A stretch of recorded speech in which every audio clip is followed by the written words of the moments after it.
In a major geopolitical realignment that can have far-reaching consequences, Japan, South Korea, and China met in a historical trilateral meeting in Tokyo and agreed that peace on the Korean peninsula was a shared responsibility. In 2023, the combined GDP of China, Japan, and South Korea totaled approximately $23.98 trillion.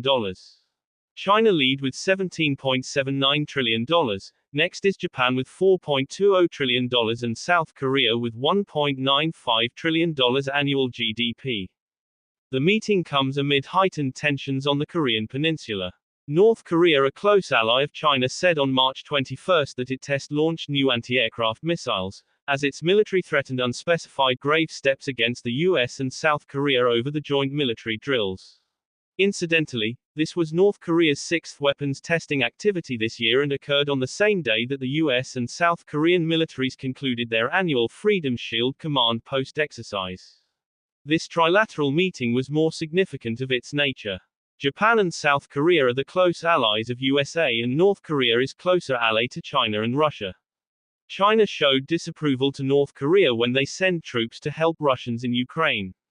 Now direct talks between USA and Russia may widen gaps in relations between China and Russia.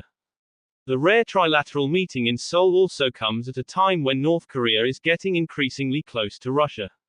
North Korea has sent thousands of soldiers to Russia to aid its war effort against Ukraine.